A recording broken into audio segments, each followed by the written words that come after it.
तो फिल्म की शुरुआत होते ही हमें दिखाया जाता है कि वकांडा मुल्क का राजा, जिसका नाम टिचाला है, एक बहुत ही खतरनाक बीमारी से लड़ रहा है। एक ऐसी बीमारी जिसका इलाज वकांडा के पास है ही नहीं। तो अपने भाई टिचाला की जान बचाने के लिए उसकी बहन शूरी अपनी लैब में कई सारे टेस्ट कर रही होती है, ताकि किसी तरह वो एक नकली जड़ी बूटी बना ले जो बहुत ही ताकतवर है, जिसके बाद उसकी ड्रिंक बनाकर वो टिचाला को पिला दे और उसकी जान बच जाए। दरअसल इस वक्त वकांडा में वो जड़ी बूटी एक भी नहीं होती। शूरी यहाँ पर बहुत कोशिश करती है, मगर फिर भी वो उस जड़ी बूटी को बनाने में कामयाब नहीं होती। यहाँ पर वो अपने रोबोट से भी अपने भाई के बारे में पूछ रही होती है, जिस पर रोबोट कहता है कि टिचाला की हालत बहुत ही नाजुक है, उसका बचना बहुत मुश्किल है, उसके दिल की रफ्तार भी लगातार नीचे गिर रही है। फिर इसकी फौरनी बाद शूरी के पास उसकी माँ रमोंडा आती है, जो कहती है बस रुक जाओ शूरी, अब ये सब करना बंद कर दो, कोई फायदा नहीं है, क्योंकि टिचाला अब नहीं रहा, वो मर चुका है। ये बात बताते ही शूरी और उसकी मोम रमोंडा दोनों ही रोने लगती है। अब अगले ही दिन टिचाला का फ्यूनरल किया जाता है, यानी उसे दफनाया जाता है, जहाँ वकांडा के सभी लोग अपने राजा टिचाला को बड़े अच्छे से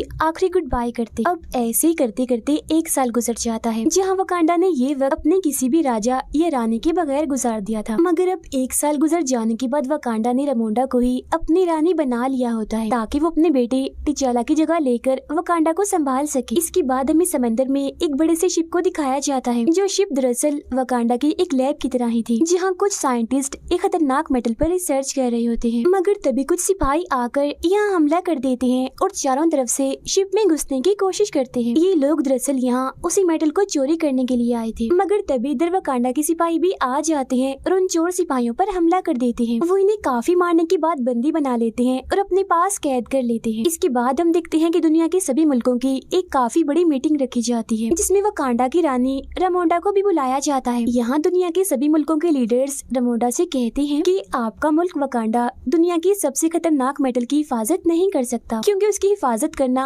आप लोगों के बस की बात नहीं है, इसीलिए आप लोग अपना वो सारा मेटल हमें दे दो, हम उसे संभाल के रखेंगे, जिसकी फिक्र करने की भी आपको जरूरत नहीं है। अब उनकी इस बात का जवाब देते हुए रमोंडा कहती है कि वकांडा हजारों सालों से इस मेटल की हिफाजत करते आया है और आगे भी करता रहेगा, क्योंकि हम भी किसी से कम नहीं है। और रही बात कि हम मेटल को तुम्हारे हवाले कर दें, तो ऐसा तो हो ही नहीं सकता, क्योंकि हम जानते हैं कि तुम उस मेटल से खतरनाक हथियार ही बनाओगे, जिनकी मदद से तुम दुनिया को तबाह बर्बाद कर दोगे। इतना कहते ही रमोंडा उन सभी सिपाहियों को भी वहाँ पेश करती है, जो वकांडा के शिप में उस मेटल को चुराने आए थे, जिन्हें इन लोगों ने अपने पास कैद किया हुआ था। इसके बाद वो कहती है कि हम सब जानते हैं कि आप क्या सोच रहे हो, यही ना कि वकांडा का राजा क्योंकि मर चुका है तो उसकी हिफाजत करने के लिए कोई राजा, कोई ब्लैक पैंथर नहीं है, और अब यही सही वक्त है उस मेटल को चुराने का, है ना। मगर मैं आपको याद दिला दूं कि इस गलत फहमी में मत रहना। बेशक वकांडा ने अपने राजा को खो दिया है, लेकिन उसके सिपाही आज भी अपने मुल्क की हिफाजत करना जानते हैं। ये कहने के बाद वो पूरी दुनिया को वार्निंग यानी चेतावनी देते हुए कहती है कि इसके बाद भी अगर किसी ने वकांडा या उसके मेटल पर नजर डाली तो फिर देख लेना, इसका अंजाम बिल्कुल भी अच्छा नहीं होगा। इसके बाद हमें दोबारा से समंदर का सीन दिखाया जाता है, जहाँ हम कुछ सिपाही और ऑफिसर्स को देखते हैं। ये सभी सिपाही और ऑफिसर्स असल में अमेरिका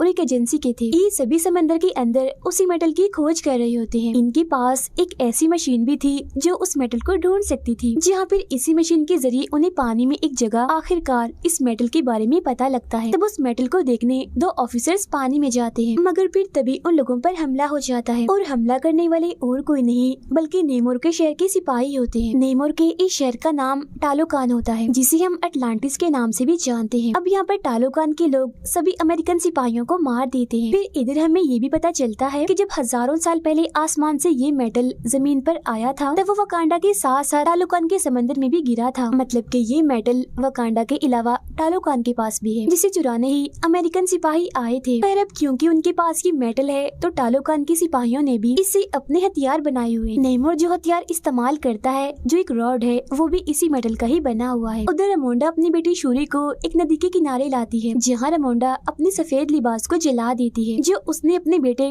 टिचाला की मौत की वजह से पहना हुआ था। ऐसा उसने इसीलिए किया ताकि वो अपने बेटे की मौत के गम से बाहर आ जाए। असल में ये वकांडा के लोगों की सोच होती है कि अगर हम सफेद लिबास को जला दें तो मरने वाले के गम से हम बाहर आ जाएंगे और हमें उसकी याद भी नहीं आएगी। मगर क्योंकि शूरी इन सब पर यकीन नहीं करती थी, तो वो अपना लिबास नहीं जलाती। लेकिन यहाँ पर दोनों ही माँ बेटी फिर भी टिचाला की याद में रोने लगती है। इतने में ही नेमोर नदी से बाहर निकल कर आता है। वो उन दोनों को अपने बारे में बताता है, कहता है कि मैं टालोकान शहर का राजा हूँ, मुझे आपसे टिचाला के बारे में बात करनी है, जो गलती उसने की उसके बारे में। जब से टिचाला ने पूरी दुनिया से दोस्ती का हाथ बढ़ाया है, सबको वकांडा के बारे में पता चला है। तभी से सारी दुनिया इस मेटल के बारे में जान गई है और ये भी कि वकांडा के पास ये मेटल मौजूद भी है। तो तभी से सब लोग इस मेटल के पीछे पड़े हुए हैं, जिस वजह से मेरे लोगों की जिंदगी भी खतरे में आ गई है, क्योंकि ये मेटल हमारे पास भी तो है। मेरा मानना है कि जब से दुनिया को आपके मुल्क वकांडा की सच्चाई पता चली है कि आप लोगों के पास वो मेटल है, तब से पूरी दुनिया आपके पीछे पड़ी हुई है। और अगर दुनिया को हमारी सच्चाई के बारे में पता चल गया कि वो मेटल हमारे पास भी है, तो सारी दुनिया के लोग हमारे पीछे भी पड़ जाएंगे और हमारा जीना भी हराम कर देंगे। और हो ना हो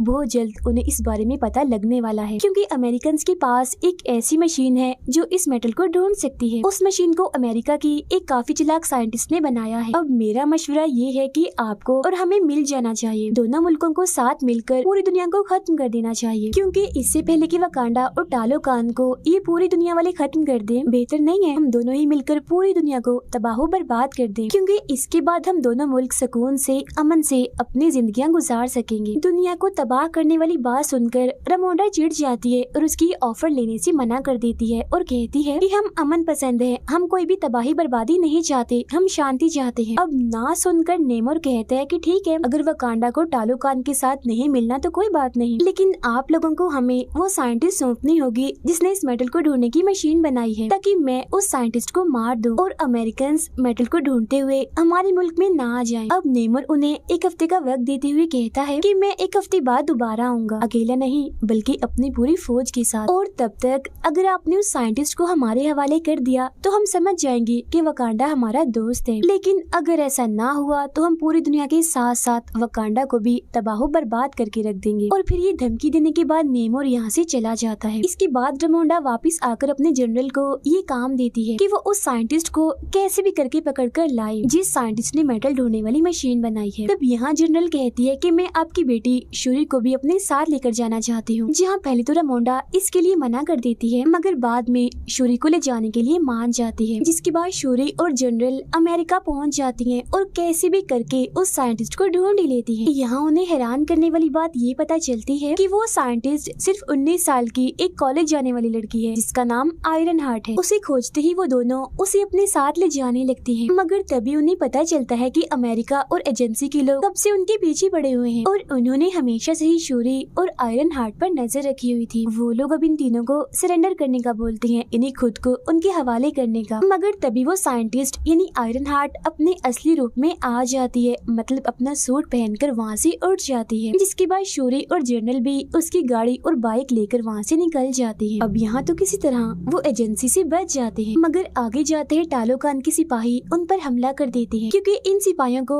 नेमोर ने ही भेजा होता है ताकि वो आयरन हार्ट को पकड़कर नेमोर के पास ले आए। यहाँ टालोकान के सिपाही जनरल से काफी लड़ाई कर रहे होते हैं और आयरन हार्ट को अपने साथ ले जाने की कोशिश करते हैं, मगर जवाब में जनरल भी उनसे लड़ती है और आयरन हार्ट को बचाने की कोशिश करती है। लेकिन क्योंकि टालोकान के सिपाही काफी बहादुर थे, इसलिए वो जनरल को हरा देते हैं और फिर आयरन हार्ट के साथ साथ शूरी को भी नेमोर के पास ले जाते हैं टालोकान में। फिर जब अकेली जनरल वापस लौटती है तो रामोंडा को इस सब के बारे में बताती है, मगर उसे ये बात सुनकर बड़ा ही गुस्सा आता है कि जनरल होकर उन दोनों को नहीं बचा पाई, इसीलिए वो इसे जनरल वाले ओहदे से हटा देती है। इसके बाद रामोंडा पुरानी जनरल जो कमांडर भी थी उसके पास जाती है, जो पहले वकांडा के लिए ही काम कर चुकी थी। रामोंडा का मानना था कि वो कमांडर दुनिया के अलग अलग मुल्कों में जा चुकी है और किसी दूसरे मुल्क में कैसे घुसा जाता है इस बात का तजुर्बा उसके अलावा और किसी के पास भी नहीं, तो जरूर यही टालोकान जाकर उसकी बेटी शूरी और आयरन हार्ट को बचा सकती है। रामोंडा सारी बात कमांडर को बताती है, जहाँ वो शूरी और आयरन हार्ट को वापस लाने का बोलती है। जिसके बाद वो कमांडर सीधा टालोकान पहुंचकर वहाँ के काफी सारे सिपाहियों को मार देती है और उन दोनों यानी शूरी और आयरन हार्ट को भी बचाकर वापस वकांडा ले आती है। लेकिन यहाँ हम जान पाते हैं कि जब शूरी और आयरन हार्ट नेमोर के पास थे, तब शूरी ने बार बार नेमोर को समझाया था कि आप आयरन हार्ट को मत मारिए, इसका कोई कसूर नहीं है। और इसी दौरान नेमोर ने भी उसे शुरुआत से ही अपनी सारी बात बताई होती है। जहाँ अब हम भी नेमोर के बारे में शुरू से ही जान पाते हैं। हमें पता चलता है कि नेमोर की उम्र 450 साल है, जहाँ 450 साल पहले नेमोर के जो माँ बाप थे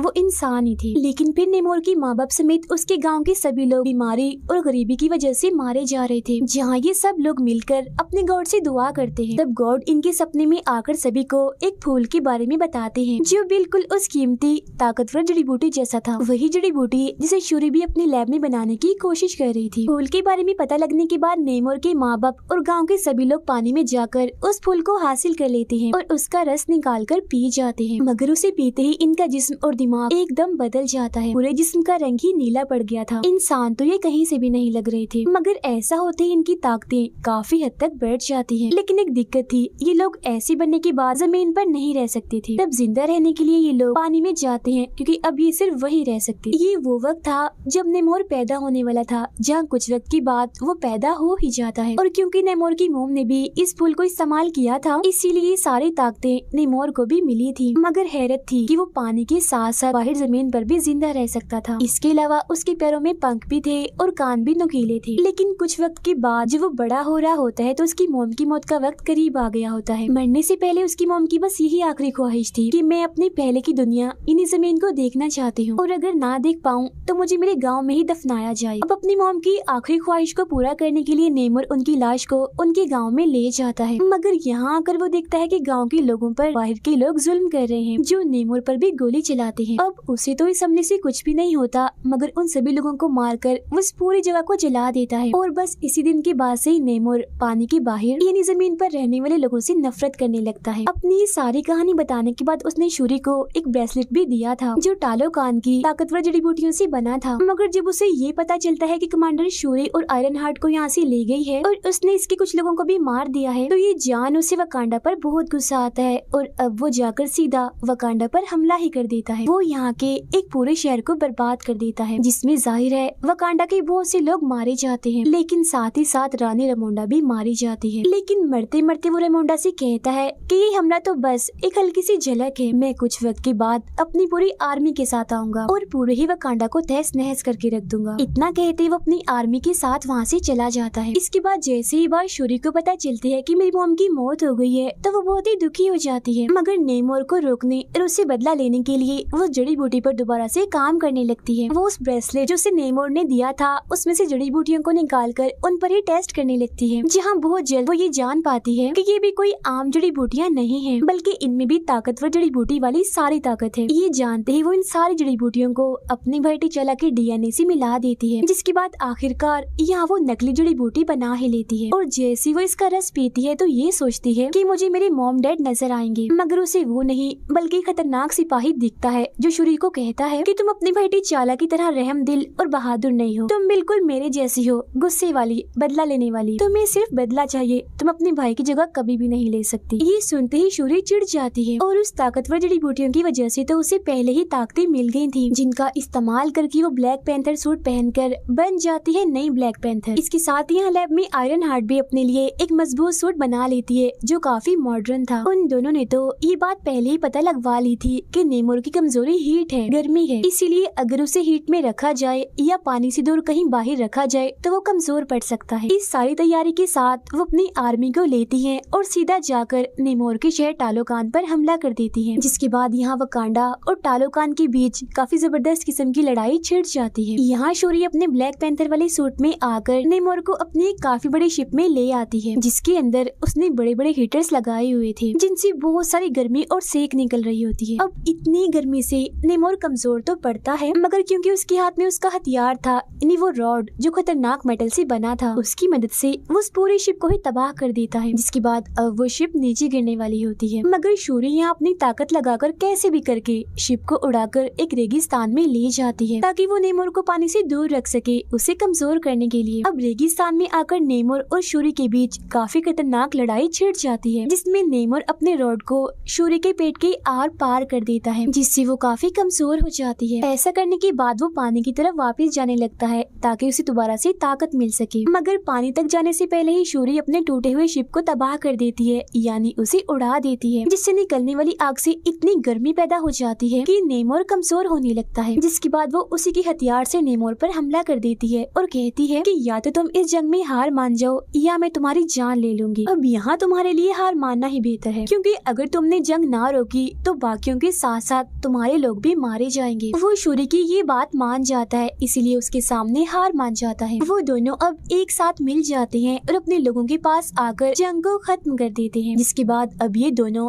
एक दूसरे के दोस्त बन जाते। सब कुछ बिल्कुल ठीक हो गया था, दोनों मुल्कों के लोग बहुत खुश रहने लगे थे। लेकिन यहाँ हम जान पाते हैं कि वकांडा का ये असूल है कि किसी भी इंसान को राजा या रानी बनने से पहले खुद को साबित साबित करना होता है। उसे अपने मुल्क में होने वाली तलवारबाजी और लड़ाई में जीतकर ये साबित करना होता है कि मैं सबसे बहादुर हूँ, मैं ताकतवर भी हूँ और राजा बनने के काबिल भी। लेकिन हाँ, ये सब उसे बगैर किसी भी ताकत जैसे उस जड़ी बूटी का इस्तेमाल किए बगैर करना है। अब क्योंकि शूरी ही नई रानी बनेगी, इसलिए उसने भी खुद को साबित करना था ये लड़ाई जीतकर। मगर तभी दिखाया जाता है कि शूरी यहाँ नहीं है, वो इधर से गायब है और यहाँ एक ताकतवर और खतरनाक सिपाही था जो लड़ रहा था। इसका मतलब ये था कि अब यही सिपाही वकांडा का नया राजा होगा। अब हम शूरी को देखते हैं जो यहाँ से सीधा गई होती है कमांडर के पास, जहाँ उसने अपना सफेद सोग वाला लिबास जला दिया होता है ताकि वो अपने भाई और माँ के गम से बाहर आ सके, क्योंकि अब उसे भी ऐसी बातों पर यकीन होने लगता है। यही वो कमांडर शूरी को अपने बेटे से मिलवाती है और बताती है कि मैंने और तुम्हारे भाई टिचाला ने छुपकर शादी कर ली थी और ये बच्चा मेरा और टिचाला का है, यानी तुम्हारे भाई का। इस बात का सिर्फ रमोंडा को ही पता था, जिसके बाद आज तुम्हें भी पता चल गया। यहाँ वो बच्चा शूरी को अपना नाम बताता है, जिसके साथ ही ये कहानी यहीं पर खत्म हो जाती है।